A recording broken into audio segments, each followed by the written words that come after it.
오늘 새벽 북한 금강산에서 50대 여성 관광객이 북한군이 쏜 총에 맞아 숨졌습니다. 아, 이거 야, 답답해요. 어쩜 좋아.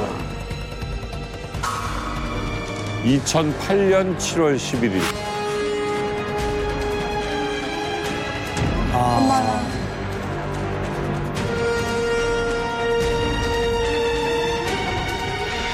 엄마나. 아이고 관광 갔는데 며칠 전까지 무사했던 부인이자 어머니를 영전으로 마주한 유가족들은 슬픔을 감추지 못했습니다.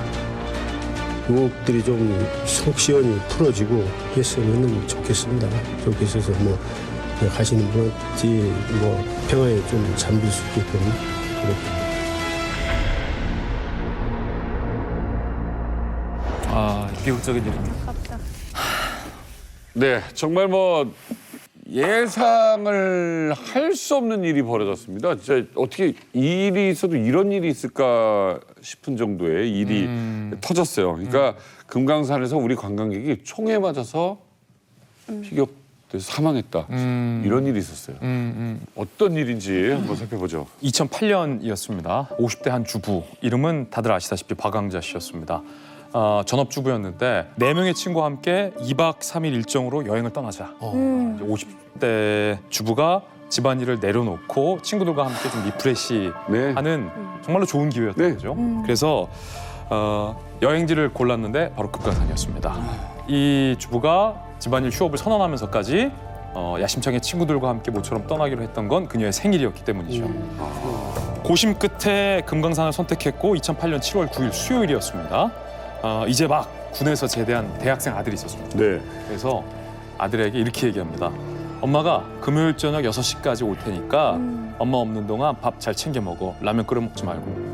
엄마 금방 갔다 올게 하고 아주 평화롭게 태연하게 여행을 떠났는데 이런 일이 발생한 거죠. 이게 참 열심히 사셨어요. 결혼한 이후에 지금 아들이 뭐 제대까지 했다고 하지만 첫 여행이었습니다. 마음 놓고 자기들끼리 이제 떠난 첫 여행이었는데 그런데 사건이 하나 발생합니다. 사고가 뭐냐면은 박광자 씨가 안 오는 거예요. 그래서 주변에 있던 다른 승객들은 뭐 하는 겁니까? 빨리 출발을 왜 안 합니까? 항의를 했겠죠. 그래가지고 일단은 박광자 씨가 없는 상태에서 버스가 출발을 하게 됩니다. 아이고. 그냥 여행도 아니고 생일을 기념해서 떠나는 건데다가 김진 기자가 얘기한 것처럼 결혼한 주부가 친구들과 이렇게 며칠 동안 집을 비우는 건 엄청 특별한 이벤트잖아요. 게다가 행선지는 우리가 쉽게 가볼 수 없는 금강산입니다. 그렇게 어렵게 준비한 여행인데 출발부터 좀 뭔가 심상치가 않았어요. 일단 말씀하셨듯이 버스에 타지 않으니까 기사가 먼저 출발하려고 하고 친구들은 기사에게 조금만 기다려달라고 부탁을 합니다. 그래서 버스가 길거리에서 한 30분 정도 그냥 서 있어요. 수십 분이 지나고 박광자 씨가 올라왔는데 왜 늦었냐 하면 이 버스 타러 오는 길에 지하철을 타고 왔는데 지하철에서 지갑을 잃어버린 거예요. 그러니까 처음부터 뭔가 계속해서 좀 삐그덕거림이 있었던 거. 뭔가 가지 말라는 신호였을까? 그러네. 금강산에 도착해서는 또 그냥 일정이 또 순수히 풀렸습니다. 그래서 경치 구경도 하고 맛있는 것도 먹고 여행 일정도 잘 소화하다가 마지막 날이죠. 7월 11일. 새벽 4시경인데 친구들은 다 자고 있을 거 아닙니까? 근데 이분이 또 혼자서 그 숙소 밖을 빠져나와요. 그때 이분이 숙소를 새벽 4시경인데 숙소를 빠져나오는 모습이 CCTV에 잡혔습니다. 바로 저 장면입니다. 치마를 입으셨고요. 예, 딱 나오네요. 자, 그리고 한 1시간쯤 흘렀습니다. 새벽 한 5시 11분 정도 됐죠. 같이 이제 방을 쓰고 있던 친구들이 이제 깨어나 봤더니 이제 박광자 씨가 옆에 없는 거예요. 근데 그때는 뭐 그렇게 뭐 크게 생각을 안 했다고 해요. 왜냐면 뭐 해돋이도 보고 싶다고 얘기했고 해변도 한번 산책을 해보고 싶다라는 말을 했기 때문에 뭐 산책 나갔겠지, 해돋이 구경하러 나갔겠지라고 생각을 했는데 뭐 시간이 질러도 안 돌아오는 겁니다. 한 2시간이 지나도 박광자 씨가 안 돌아오는 거예요, 객실에. 그래서 우리 친구가 어디 갔냐 하고 있는데 그 친구의 위치를 누가 통보를 해줘요. 현대 아산 측도 아니라 누가 통보를 해줬냐? 북한 측에서 통보를 해줍니다. 오전 9시 30분이었습니다. 북한 측에서 뭐라고 통보를 했냐면 박광자 씨가 총에 맞고 사망했으니까 시신을 인수해 가라. 야, 이거 얼마나 놀랐겠어. 라는 통보를 합니다. 진짜.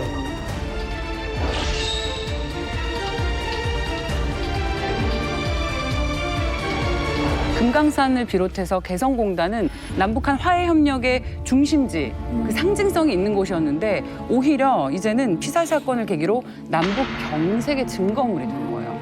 남북이 완전 화해 무드로 물꼬가 터서 자순조롭게 흘러가고 있었는데 물길이 완전히 사라진 거예요. 이 사건을 계기로. 이 박왕자 씨 피격 사건 소식은 북한이 그녀의 신변을 알린 지 4시간 정도 뒤인 오전 한 9시 반에 정부에 알려지게 됩니다. 그래서 정부는 이때 빠르게 합동 대책반을 구성을 하고 피격 사건이 일어난 다음 날인 7월 12일에 앞으로 금강산 관광을 전면 중단시키겠다. 진상규명이 될 때까지라고 공식적으로 밝힙니다. 그렇구만요. 그 당시 사고 발생 당시에 1,300명의 관광객이 거기 묵고 있었어요. 그래서 이분들은 이제 곧바로 한국으로 돌아오고 또 그 이후로 잡혀 있었던 예약들은 모두 다 취소가 되는 거죠.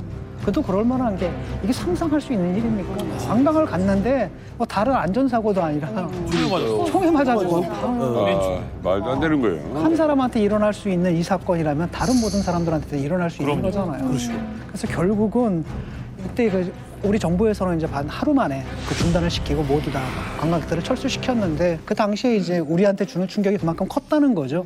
그러니까 이게 다른 거보다 합동 대책반이 꾸려지고 같이 조사를 하고 그다음에 누가 잘못했다를 아주 명명백백히 밝혀내야 이걸 다시 재개를 하고 뭘 할 텐데 거부를 해요. 우리가 같이 가서 조사한다는 걸. 그래요. 이게 뭐가 돼요? 그러니까 이런 경우에 이제 공동이 같이 조사를 해서 합의를 해서 보고서를 내는 게 원래대로의 이제 원칙적인 상황일 텐데 그렇게 흘러가지 않고 그래서 당시 현장 조사는 금강산에 있던 현대 아산 직원들, 현대 아산 측의 직원들에 의지할 수밖에 없는 그런 상황이 됐습니다. 북한은 철저히 자신들의 표면적인 이익이 있을 때만 합동 TF나 합동 조사에 나서요. 이때도 우리 정부에서 백방으로 북한에게 항의를 했어요. 일체 우리 정부 요인의 방북을 북한이 거절을 했어요. 그러니까 우리 정부로서도 일단은 북한이 방북하지 말라고 해서 일단 현대아산 직원들에게 진상조사의 역할을 정부가 이름한 측면도 그때 있었습니다. 근데 돌이켜보면 좀 많이 아쉬운 대목이긴 해요. 사망 다음 날 북한이 나름 빠르게 본인들이 진상조사를 해요. 그리고 아마 우리 정부에게 우리가 진상조사 중이니까 초반에 좀 기다려달라라고 요구했던 걸로 저는 파악을 하고 있어요. 근데 그 내용이 금강산 관광사업을 총괄하는 명승지 종합개발지도국의 대변인 담화문인데 제가 그 담화문을 좀 가져와 봤어요. 북한에 대한 선입견을 배제하고 최대한 그때 당시 상황으로 돌아가서 진실이 무엇인지를 좀 접근해 보고 싶어서 제가 좀 뽑아왔는데 내용이 좀 그렇습니다. 첫 문장부터 뭐가 탁 걸립니다. 우리 군인의 총에 맞아 사망하는 사고가 발생했다. 우리는 이에 대해 유감스럽게 생각한다. 야, 사과도 아니고. 사고 경위에 대해 말한다면 남조선 관광객이 관광구역을 벗어나 비법적으로 울타리 밖 우리 측 군사통제구역안까지 들어오는데 그 원인이 있다. 진상조사 원인보다도 박왕자 씨 탓을 합니다. 남측 국민 탓을 처음부터 합니다. 그러면서 새벽에 경계 울타리를 벗어나서 우리 군사 통제 구역까지 깊이 침범했고 우리 측 군인이 경고 사격에 공포탄까지 쐈는데도 통제에 따르지 않아서 어쩔 수 없이 쐈다. 야. 라고 북한이 진상조사를 발표해요. 그러면서 우리가 이렇게까지 했으니 너희는 올 필요 없다. 이런 스탠스를 그때 북한이 취했고요. 담화문이 한 장이에요. 그리고 이 진상조사에 걸리는 시간이 한나절이었어요. 한나절. 그날 북한 측이 주장한 것을 토대로 무슨 사건이 있었는지 저희들이 한번 재구성을 해봤습니다. 북한 측의 주장을 토대로 재구성한 겁니다. 함께 보시죠.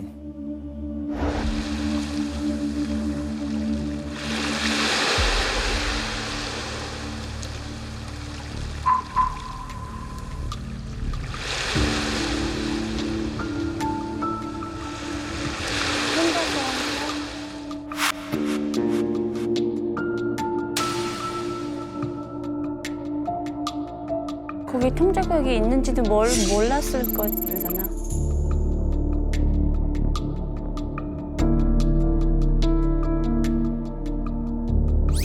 또 철책이 있는데, 펜스가 있는데.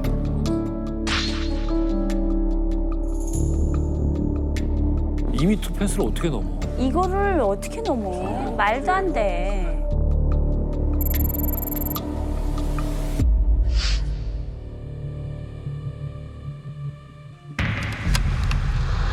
거기 누구냐?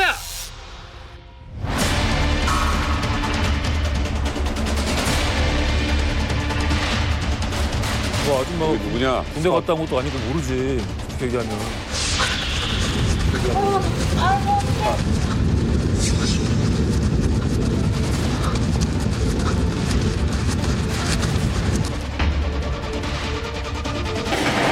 아니다.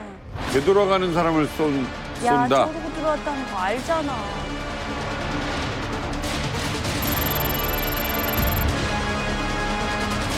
일 1.2km를 넘어가서 500m를 돌아온 건데.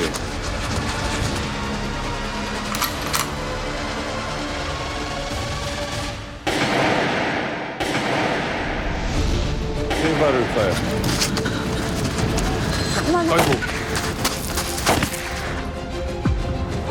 어떡해. 죽여. 이게 말도 안 돼, 이거. 이거를 어떻게.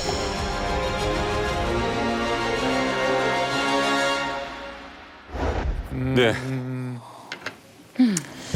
이게 북한에서 밝힌 그때 당시 박왕자 씨 피격 당시의 상황인데요.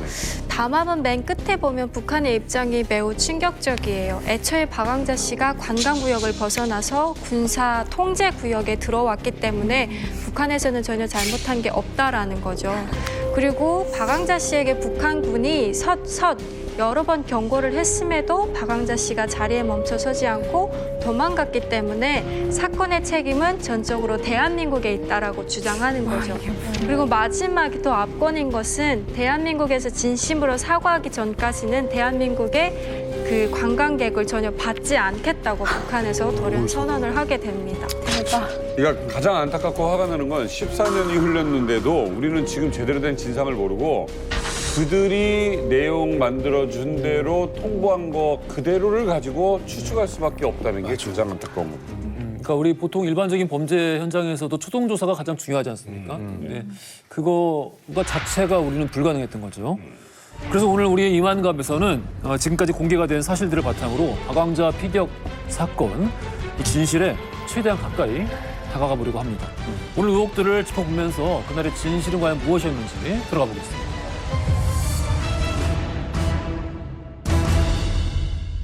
사건 당일에 무슨 일이 있었는지 영상을 통해서 보셨잖아요. 그런데 이 영상은 거듭 말씀드리지만 북한 측의 주장을 토대로 저희가 재구성을 한 영상입니다. 자, 그럼 진실이 뭔지 하나하나씩 좀 짚어봤으면 좋겠는데 저희가 마네킹 하나를 준비했어요. 바로 제 뒤에 있는 마네킹이 그때 당시 박왕자 씨가 입었던 옷과 최대한 유사하게 저희들이 입혀봤습니다. 보시는 것처럼 흰 남방의 검정색 치마 차림이었어요. 아주 편안한 휴양지 차림이었죠.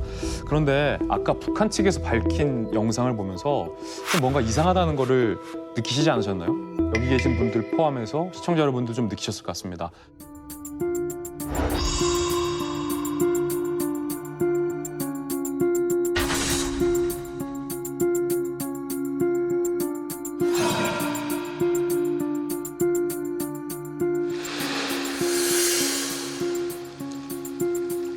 사건 당일 박왕자 씨가 해변으로 갔다고 했습니다. 그런데 지금 박왕자 씨는 어떤 옷을 입고 있나요? 치마. 그런데 아까 북한 측의 주장을 토대로 저희가 만든 영상에서 보면 펜스를 넘어간 걸로 돼 있죠. 그래. 근데 그 펜스가 2m. 자, 그러면 50대 전업주부 여성 박왕자 씨가 치마를 입고 그것도 2m의 펜스를 넘는다? 이거는. 이게 좀 뭔가 말이 안 맞지가 않죠. 말이 안 돼. 상황이 좀 말이 안 되죠. 보이죠? 당시 현장을 찍은 실제 사진을 한번 보면서 이야기를 나눠보겠습니다.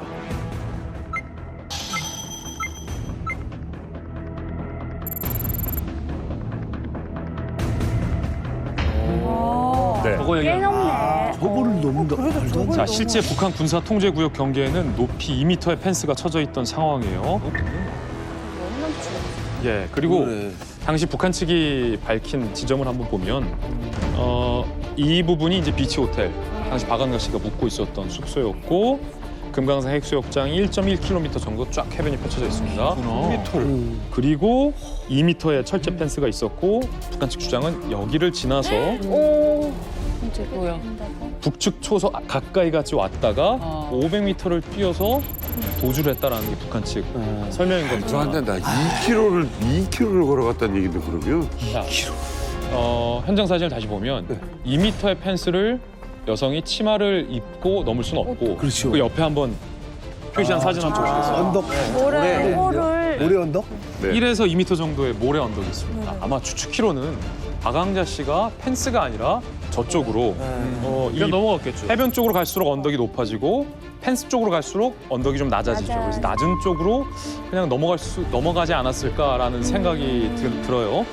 그런데 사진 속에서 또 제가 눈여겨보는 게 하나 있는데 이 펜스 쪽 가장 여러분들이 보실 때 좌측 끝에 뭔가 하얀 게 있습니다. 한번 크게 확대를 해봤어요. 무게. 쪽에. 예. 예, 크게 한번 확대를 해봤습니다. 표지판 아니야? 자, 이곳에 들어가지 말라라는 경고판입니다. 이게 아까 다시 풀샷을 보면 해안가 곳곳에 쳐져 있는 게 아니라 예. 펜스의 가장 먼 쪽에 쳐져 있습니다. 그러니까 보통 우리가 관광지를 갈 때는 시도 한번. 바닷가에 인접해서 해변을 산책합니다. 그렇죠. 박광자 씨가 펜스를 봤을 수도 있고 못 봤을 수도 있어요. 그러면 네. 경우에 따라서는 그리고 군사훈련을 받지 않는 일반 전업주부 여성 입장에서는 펜스도 안 쳐져 있었고 경고문도 없었고 해변은 이어져 있어요. 하나의 해변이에요. 거기가 통제 구역인지 출입 금지 구역인지 알 수가 없다라는 거죠. 아마 그냥 산책할 수도 있었지 않았을까요?